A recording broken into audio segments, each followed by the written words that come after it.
Mboten wonten Sudarma ingkang loropaken tumuju dhateng kadurakan menika mboten wonten. Ingkang menika menawi andika Raden menika mboten kepareng mituruting dados atur penyuwun kula ateges namung wonten lamisan kewala anggen andika angaken tiyang asepuh dhateng kula. Lajeng wonten pundi dununging atmaja ingkang anyuwargaken dhateng Sudarma. Menawi andika Raden boten mituruti dados atur penyuwun kula. Surum-surum dilangkara kingkin lemang uswa kaing layon.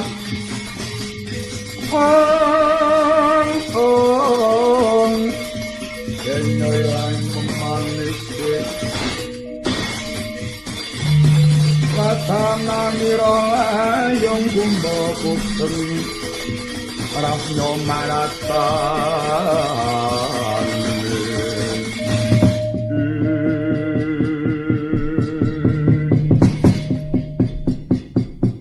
Nuninggi penemban sanadyan kanthi awak raos sing manah kula kumedha ketahanggen kula sampun kadakwa bilih kula boten bekti dhateng satunggiling Sudarma ingkang menika penemban kanthi awrating raos kula kepengin badhe ngladosi kepareng paduka sang panemban.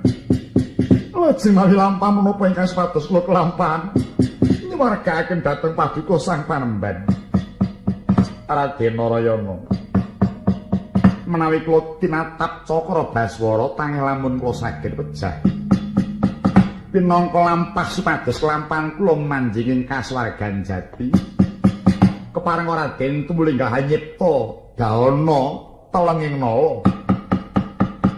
Dene caranipun matrapaken dahana panasing nala kanthi nyipta raos ingkang manunggal sarating pramana kajumbuhna kaliyan pantenging panyipta. Ing mriku saged mahanani babaring geni panasing nala.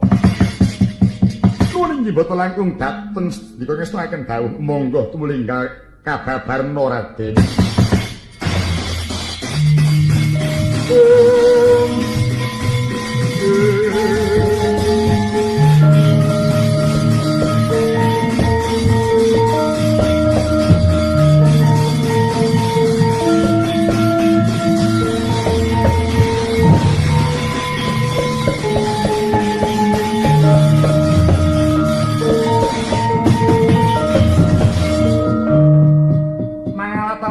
Dahana tumandhok dhateng Sang Reksi Padmanaba panasing geni amrbawani dhateng sirnaning Sang Reksi Padmanaba dilanging raga ana cahya ingkang sakur nang gedhene wal saking telenging dahana.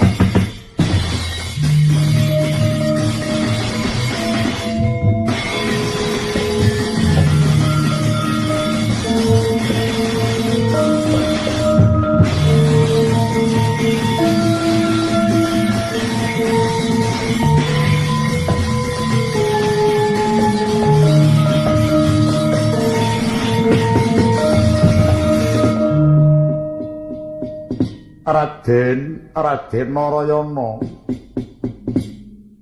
ngaturake panarima ingkang sagedene dene handika Raden wis kepareng nyampurnakake kelawan aku. Wis titimangsa aku kudu ninggalake Ngaracapada nanging uruhanana Raden. Aja rumangsa menawa sira Raden sawijining satriya ingkang wis kasinunganing saliring reh lan sumurupa Raden. Anggonira swita marang aku iku saktemene kalah tuwa katimbang marang satriya liyane Raden hawit uruhanana. Sadurunge sira swita marang aku wis ana satriya ingkang swita kelawan aku yaiku pamadyaning Pandhawa kekasih Raden Permadi. Iku isih kadangmu pribadi kapernah kadang muda lawan sira karana iku atmajaning sawargi Prabu Pandhu Dewanata kang patutan kelawan ingkang Bibi Kunti Talibrata Ing mangka Kang Bibi Kunti iku kadange muda Kang Rama Prabu Basudewa.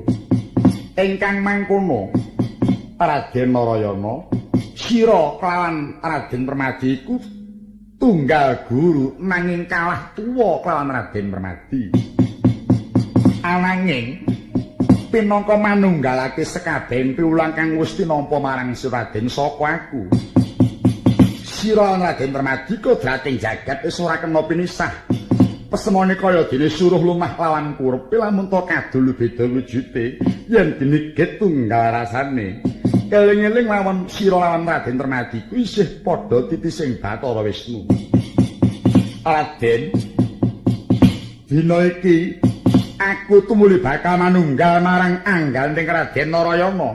Sapungkurku asmaku tumuli agem menunggak semi kaya dene sipatmu.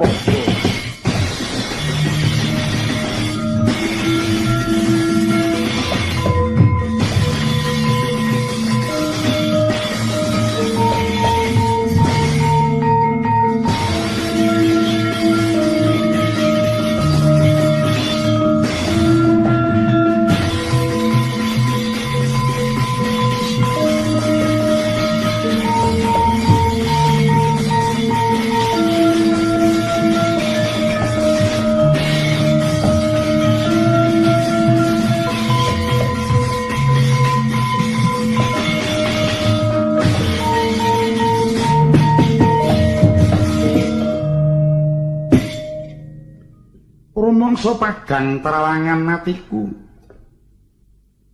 Ing kene mulya uripku ana Madyapada. Labet guruku wis manunggal kelawan aku. Udawa.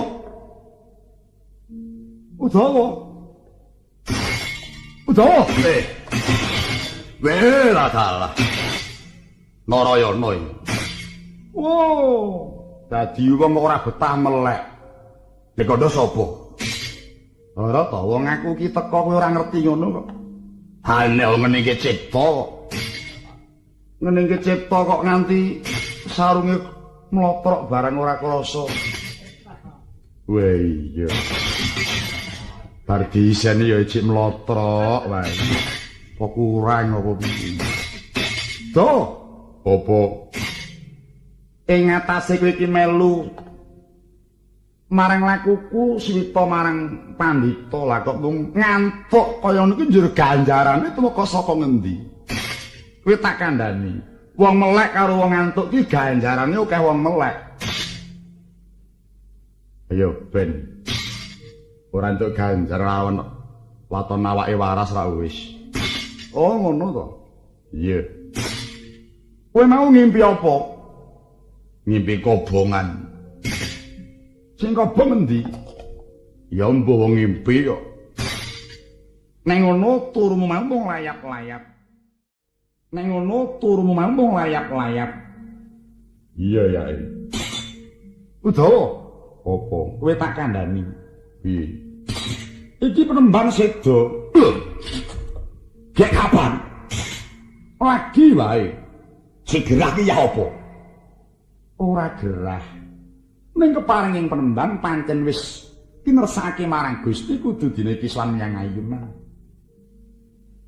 Wela dalah. Lah terus iki layane nang endi? Layane wis sirna. Sirna piye? Sirna katut dening geni panasing ati. Ning kodrating Bathara kumaraning sang panembang wis manunggal marang aku. Oh ngono. Iya, mula kowe karo aku aja sembrono. Deloke aku ki enom, nanging aku ki ya gurumu.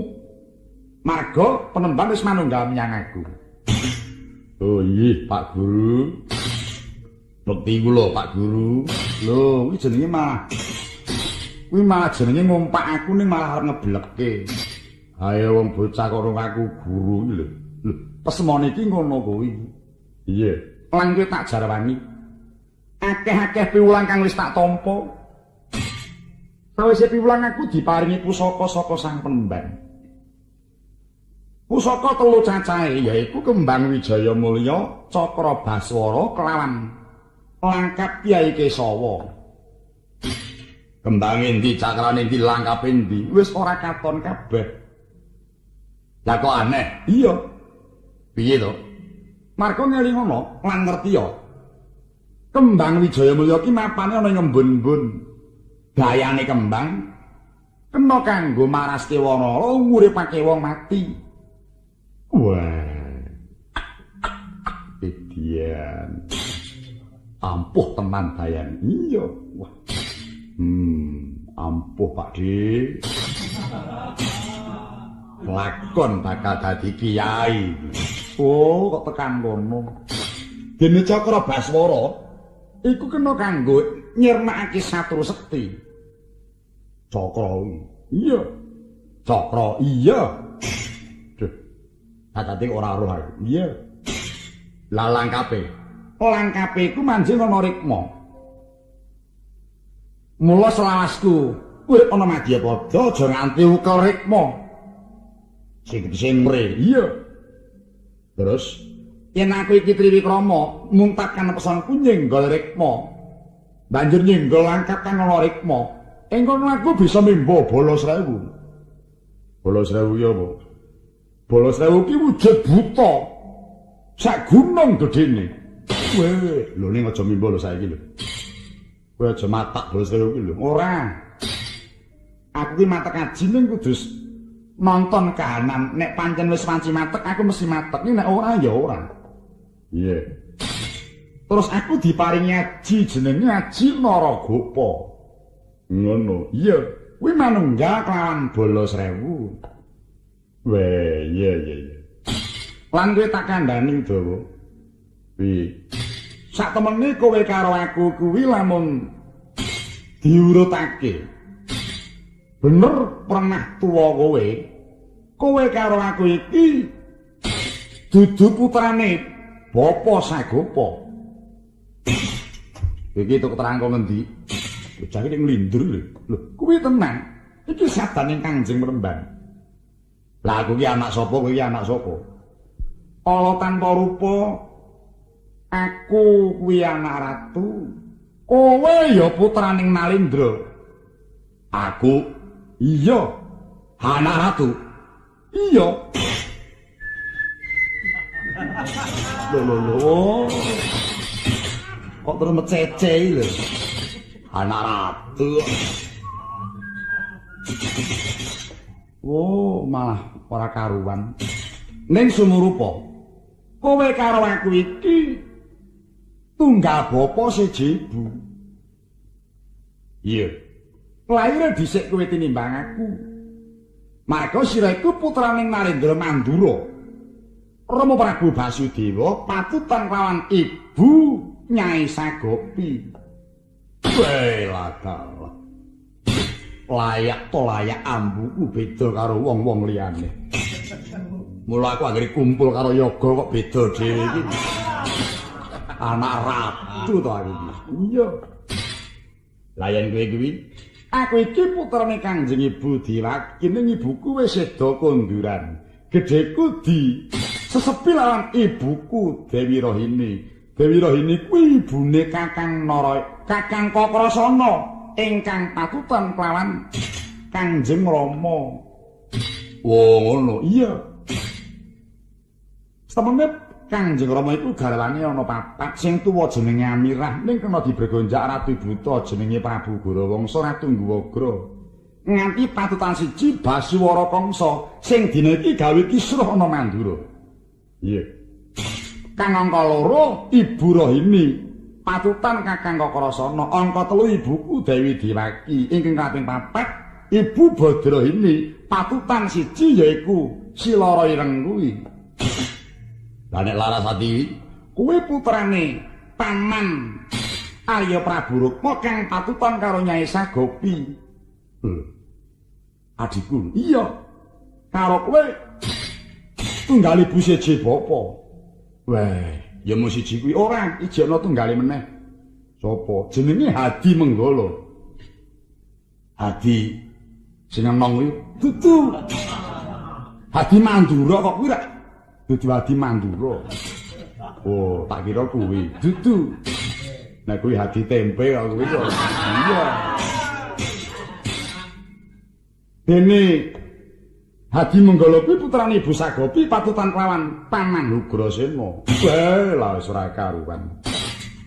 Putrating Bathara pancen aku iki diwenangake pinter kang tanpa nulis lan tanpa maca sabab sangka dayaning sang penemban. Mangkono iya.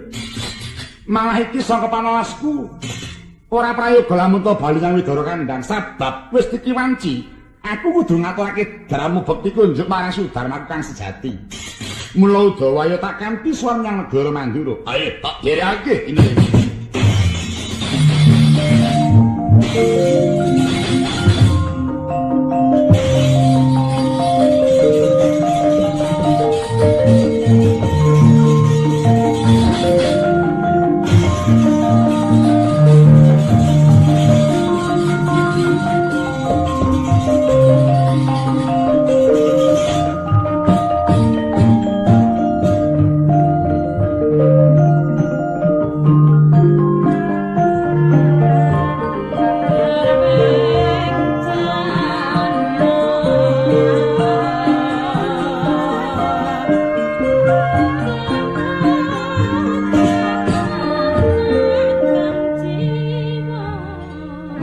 Ing asampun wonten ing Hargasanya menika warnane sang Kakrasana ingkang mestuti dhateng dawuhipun ingkang Rama Kyantya Gopa.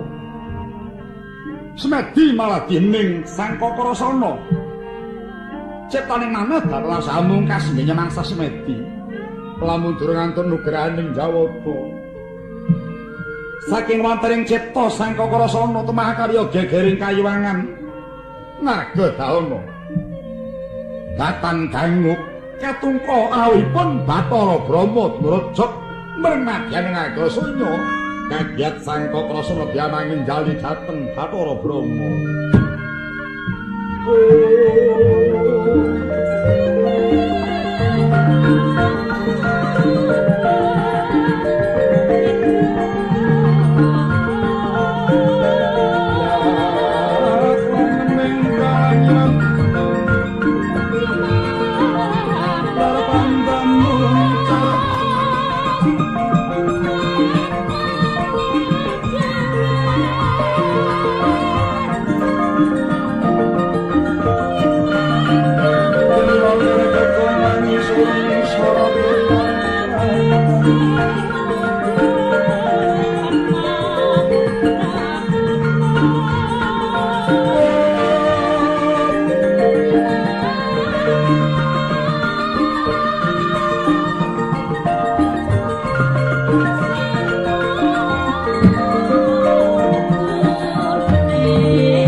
Yahning talaga kadilangit mambang tanpa sulan upamaneka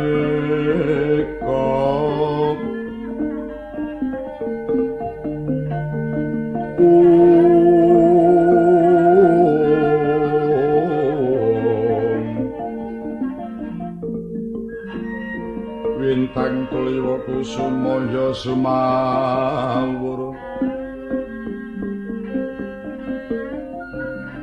lumrang kang sekar jala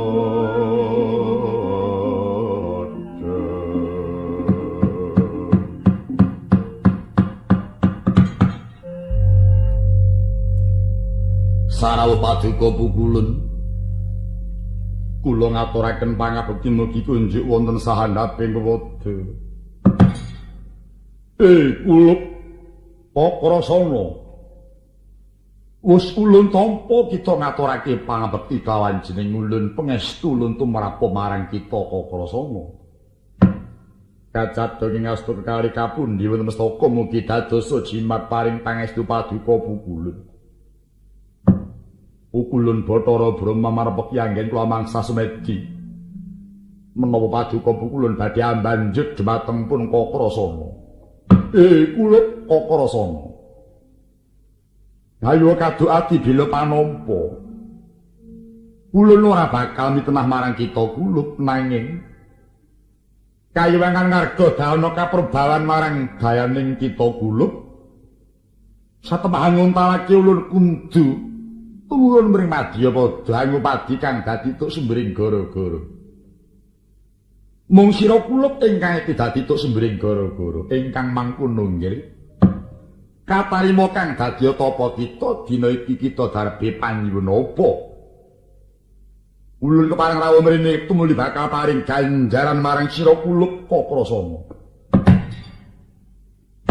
Ngaturaken panuwun ingkang saageng-agengipun dene kepareng paduka badhe maringaken ganjaran dhateng pun Kakrasana. Duh, Pukulun. Wanter dawuhipun Bapa Antyagapa. Ngemuti gesang kula wonten ing dusun. Pangajabipun Sudarma kula sageta kenging kangge tepa palupining sedaya para nem-nem maning dusun Widara Kandhang. Ingkang menika kula kadhawan ngupadi kanugrahan kekiyatan sumawana piandel pinangka srana gesang kula wonten ing Madyapada. Lailatala.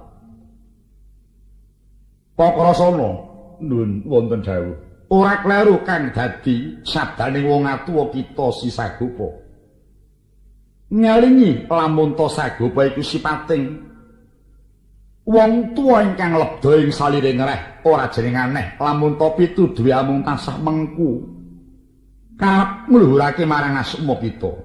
Kawula non mulut wis ditiwanci ulun tumuli kudu maringake ganjaran marang jeneng kita kula pinangka kanggo pituko nanggon kita wis nglakoni tapa ing Argasanya ingkang mangkono nggih Kakrasana.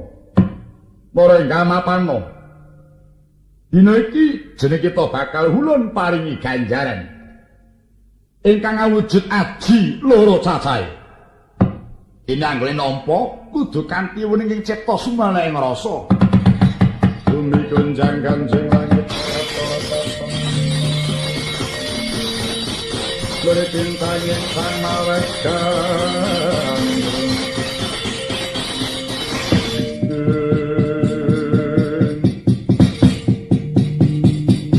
manteng panyiptaning Sang Kakrasana tumuli kaparingan ganjaran saking Bathara Brahma awujud aji dwi prakara ingkang sawiji aji Jaladhara kaping kalih aji Balarama manunggal dhateng Sang Kakrasana.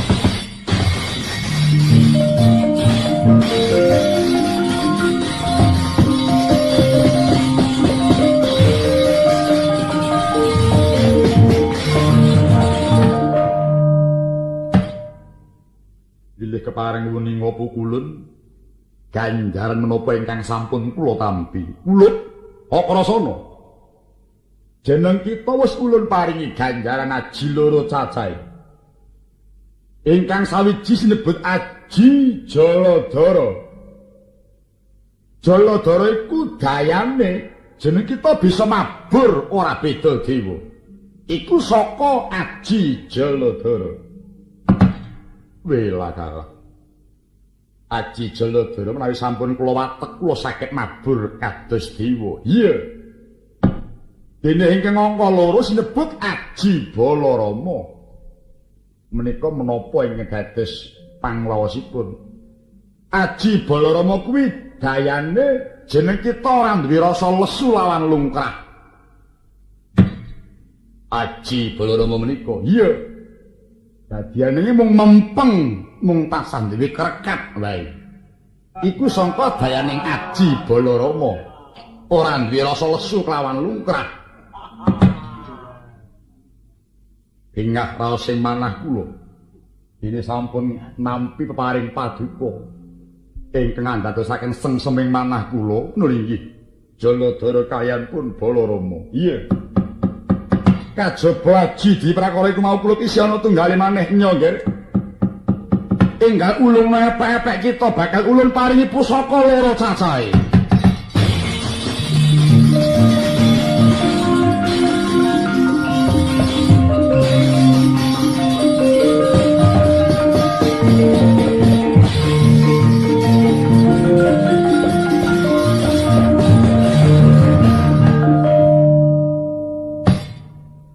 Lara apa ora epek-epek kita gulut?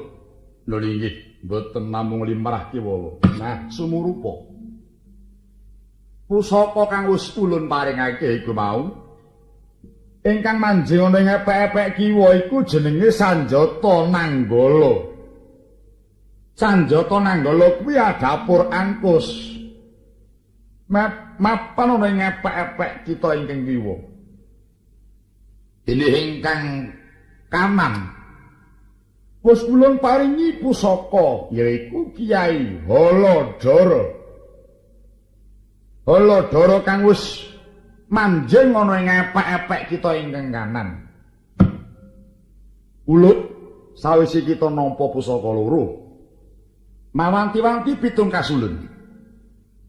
Nenggala aja nganti mok wetokake yen ora pancen ana wigati ingkang banget. Amarga metuning nenggala iku mung winatesan. Kawonoknon. Dene pusaka kang kanggo dinan kuwi sing ana tengen kuwi nggih. Kuwi pusaka telesan.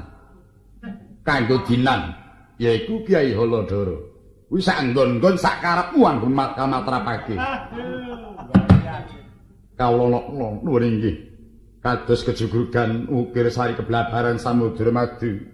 Kula sampun tampi pusaka saking Paduka Pugulun. Kulaokrasana iya.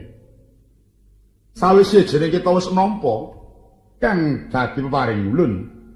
Wis ditiwanci jeneng kita kudu nyumurupi kang satemene. Kados pundi? Satemene jeneng kita iku dudu putra Kyai Sagopa lawan Sagopi. Lajeng putranipun sinten? Jeneng kita iku atmajaning Narendra kang binetara yaiku Nata Mandura Prabu Basudewa. Kula niku atmajanipun Narendra Mandura. Iya. Dene ibumu jeneng Dewi Rohini.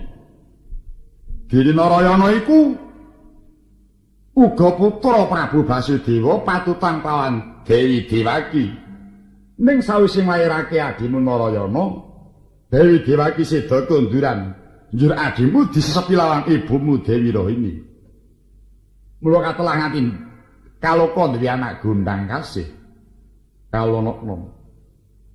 Dene lara ireng iku ya putraning Prabu Basudewa, patutan kelawan Dewi Badrahini. Menika pun lara ireng. Iya. Lajeng Udawa. Udawa kuwi atmajaning wong atuamu kang tuwa dhewe.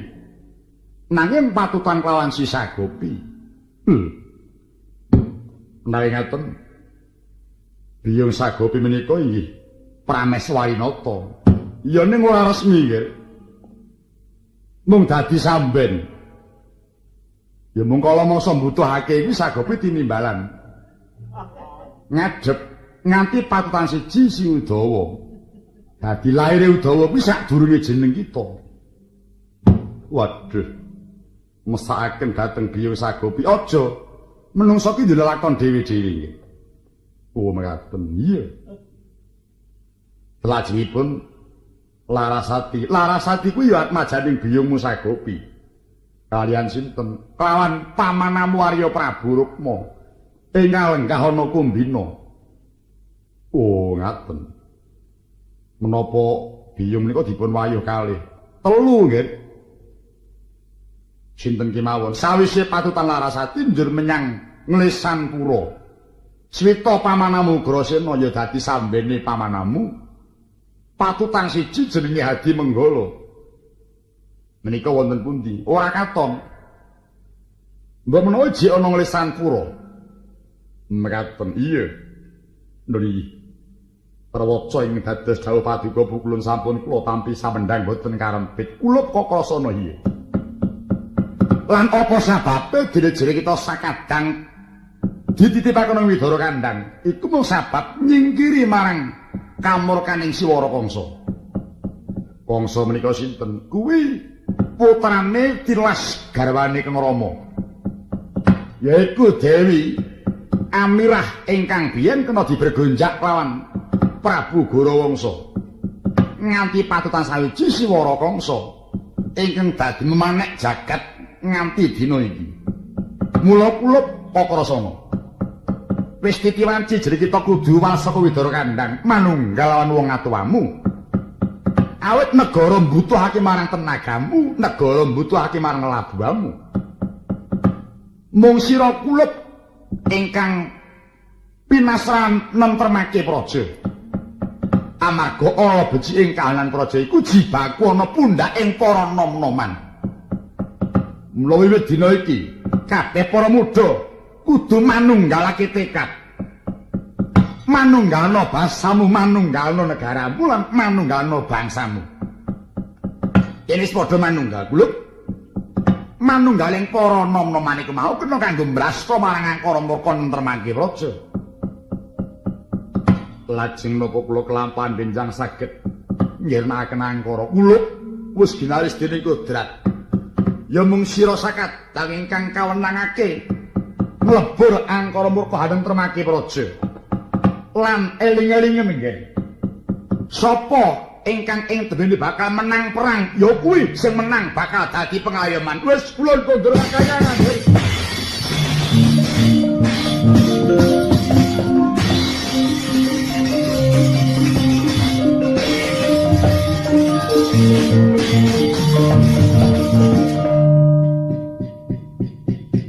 Yayah kasorotan Dewangkara ingkang jejer pitu padhang atiku. Bareng aku wis nampa sabaning pukulun. Yo, aku ora bablas bali aku arep goleki Narayana dhisik.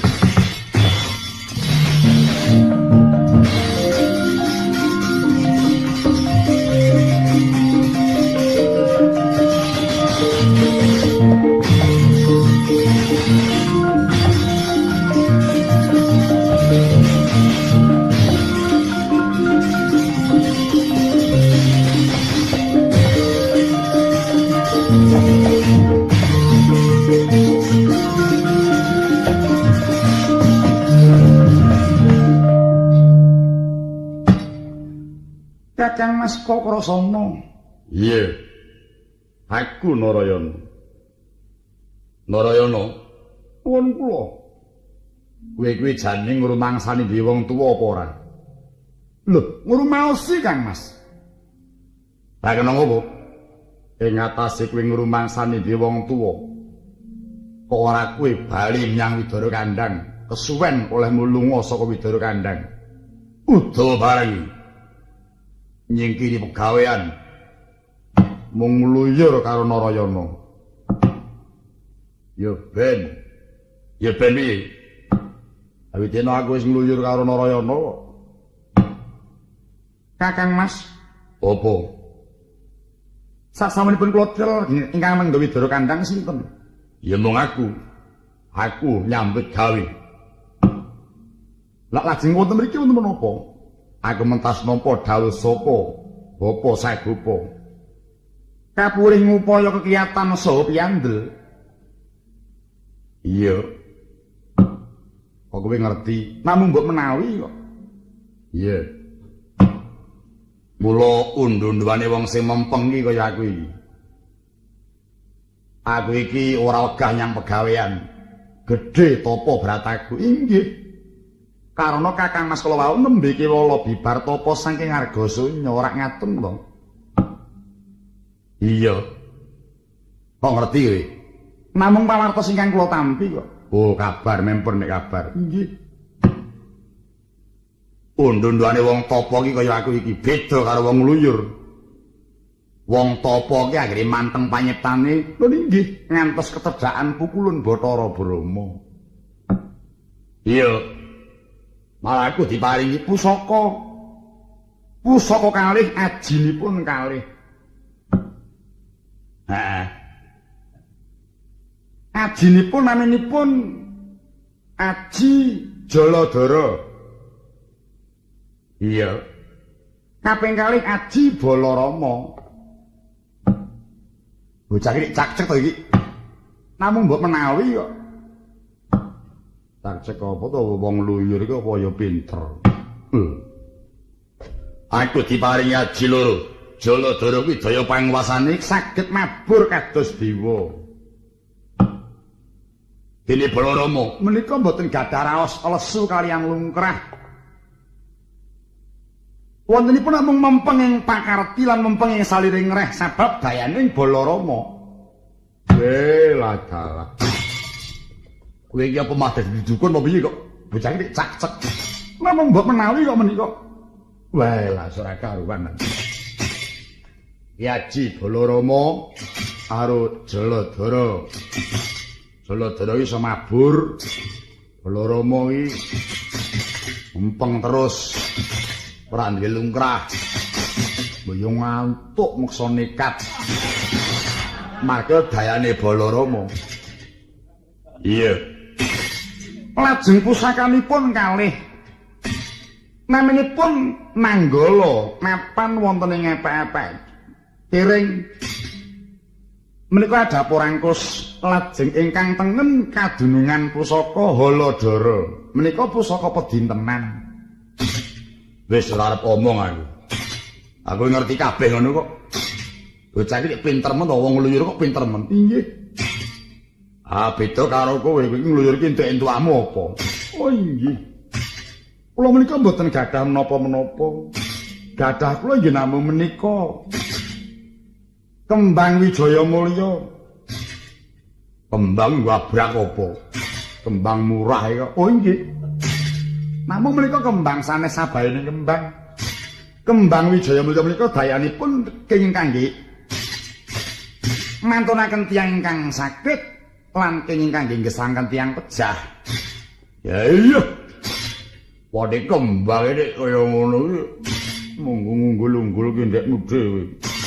Jampuh karo gampang kowe iki nggih. Ning lakar dayanipun mekaten. Maido. Maido lho. Maido. Mosok.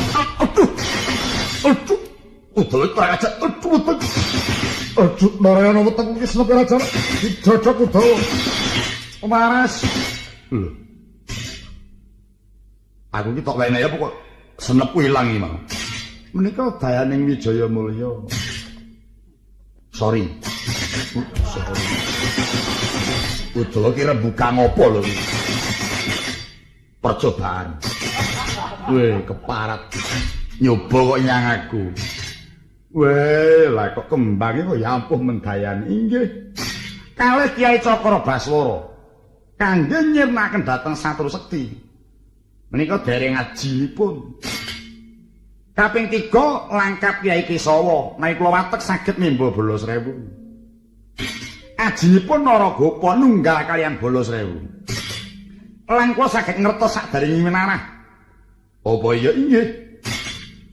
Kok kowe ngerti sadèrènging menarah apa iso mbatang saged? Mbatang apa? Sekedap malih mangke Bratajaya Biyung Sagopi rak dumugi mriki.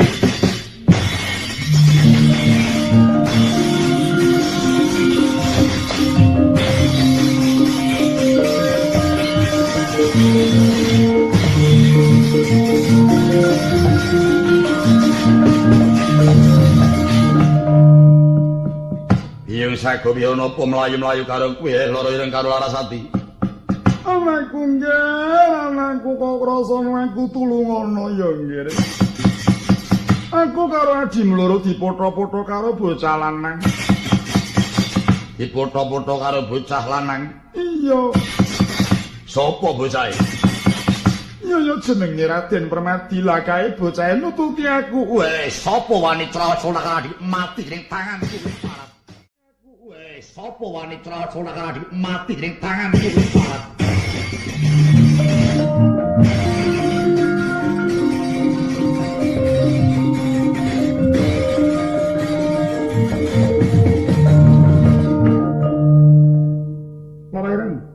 Opo Biyung Sagopi wadul mengkono kok kowe meneng wae iki piye to? Nyatane wong aku ya dioyak-oyak tenan kok. Sing salah ki sing ngoyak apa sing dioyak? Sing salah ya sing ngoyak. Anane kowe dioyak mergo kowe duwe seranggeman, duwe janji ora tok leksanani. Janji apa? Jenenge Permadi ki tok Saraya kon mateni buta sangka Sangkapura ora iya ta? Iya. Nek gelem iso mateni, kowe gelem dadi bojone Permadi. Sing kandha dudu aku kok wong kuwi sing kandha biyung sagopi. Lah iya nek kowe wis sarujuk to. Aku ya ora mangsuli. Wae lah gek dadi apa Kakang Mas iki Mas?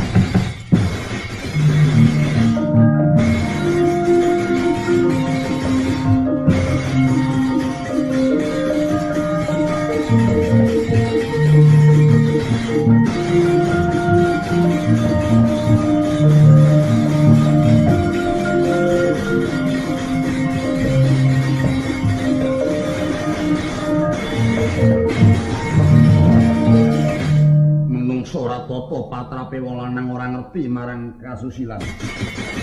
Bagus ku bagus ning letek gedha wani mregonjak karo kadang. Wani moto-moto karo adhiku mati dening tanganing Kokrasa. Iki ku.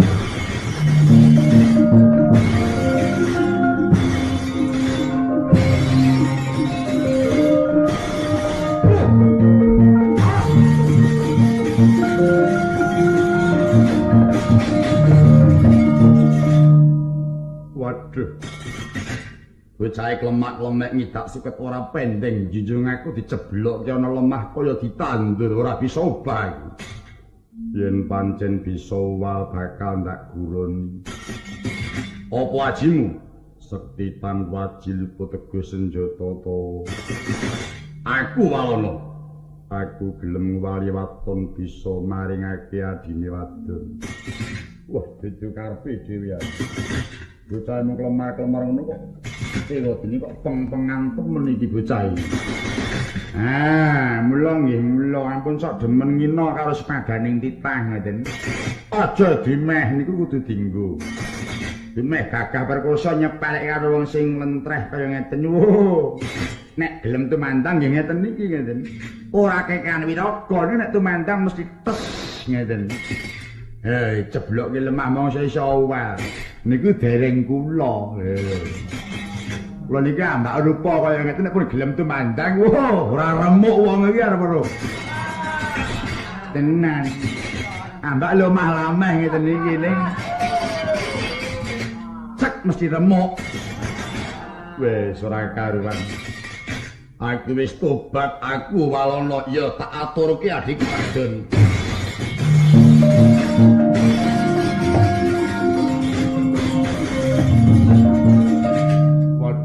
Waduh. Mung ditudingi wae kok lemah bengkah dhewe. Narayana iki patena Narayana.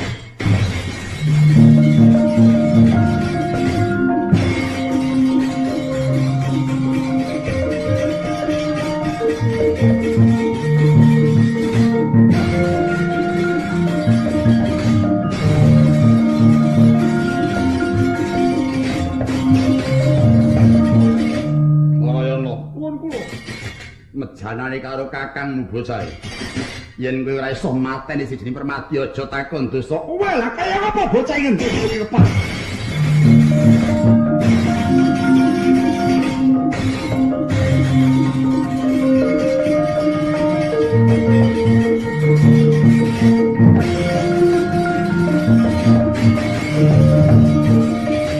Sopo jawab adikku? Apa maneh yen ora aku? Dosane apa dioyak-oyak? Duwe janji ora dileksanani. Ing atase njaluk tulung wis ditulungi malah ninggal glanggang colong playu lunga ora pamit. Ngono to? Iya. Kowe iki rak Permadi to? Kowe sapa? Aku ki sedulurmu lanang.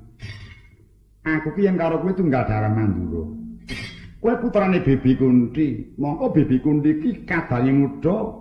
Wong atu aku. Pangapepi kula Kang Mas. Ya. Mari ngaten loro ireng menika kadang kula sepuh. Mbak Yunmu kae mau. Mboten ngertos. Sinten? Lho iki rak Petruk to? Inggih, Petruk. Iki sedulurku lanang. Pernae adikku marga putrane paman. Pandu patutan Bibi Kunti. Mongko Bibi Kunti ki adine wong tuaku. Oh, sih kulit daging ya. Lara ireng mau pernah Mbak Yune iki. Oh, iya ngoten. Malah Mbak Yuku dhewe. Mula kok pasuryane kok mirip aku. Kondo ndeledek ngono kok mirip. Rupa ngelengo ngono kok. Lho. Anu ambaning bathuk niku padha kali bathuk kula. Wandamu. Mbak Yumu tok kapake. Dereng kula menapak-menapakaken. Wow, bodho. Bruto kapak-kapak itu. Wong piyambakipun mlajar. Wow, wong lanang ora pinter iki. Iki piye iki kok malah dijokke iki. Cara aku tak remuk Mbak Yu. Bela ta. Arep ngremuk. Remuk sapa? Kowe iki ora penting tak kandhani.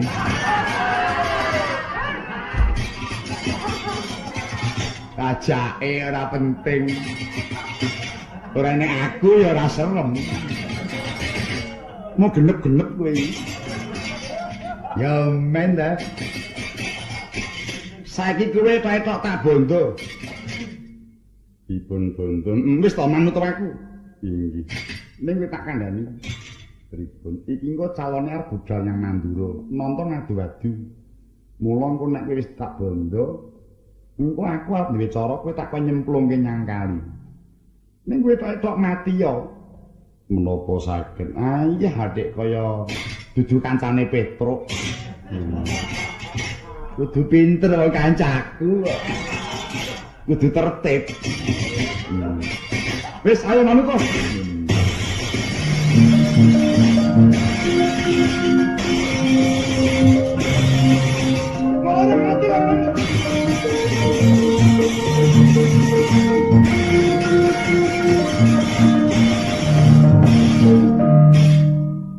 Saiki wis tak pateni lho. Abot-abote pangisi Kadang Enom karo dipunduti tulung Kadang Werda, meksa tak pateni. Iya Kakang, syukur nek bocahe wis mati. Wah, syukur nek wis mati Permadi. Kakang Mas, opo? Andika menapa mboten purmaoske calon naya ngadi menika pejah. Ilangan piye wong kuwi wong liya kok. Sanes. Lho, piye to? Menika tasih Kadang piyambak. Putranipun Bibi Kunti patutan sawargi Paman Pandhu. Mongko Bibi Kunti menika kadangipun mudha Kanjeng Rama Basudewa. Oh,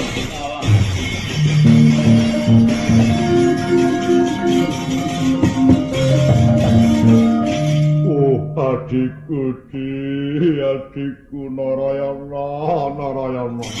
Lah kok kowe ya mentolo mateni adimu dhewe mau-mau ora tok genahke dhisik. Kula namung nuruti keparingipun Kakang Mas. Waduh, iki carane nguripke kepiye? Mboten saged. Wah, ya wis aku njaluk pangapura ya Permadi. Aku bar-bar pisan ora ngerti. Oh, lho, kowe iki apane? Rencange Permadi mati. Nggih ning wali nyetani Ndara Narayana. Wah, kepiye Permadi? Sampun mboten perlu ndadak. Dipun tangisi sono mboten badhe sugeng malih. Lah iki carane piye? Bratajaya apa? Bangkene Permadi ingkang mentas ngoyak-oyak kowe iki ora ana gunane ana kene. Ora dikubur, diguwang nyang kali wae. Moyo aja to. Wis to, manut aku. Ya wis guwangen. Ya yen ngono ya wis dina iki tak labuhe ning samudra wae. Permadi bakal tak goyang samudra dina iki tak labuh. Kok abot men iki? Mboten kiat. Ora kuat. Ayo. Abot men bagene.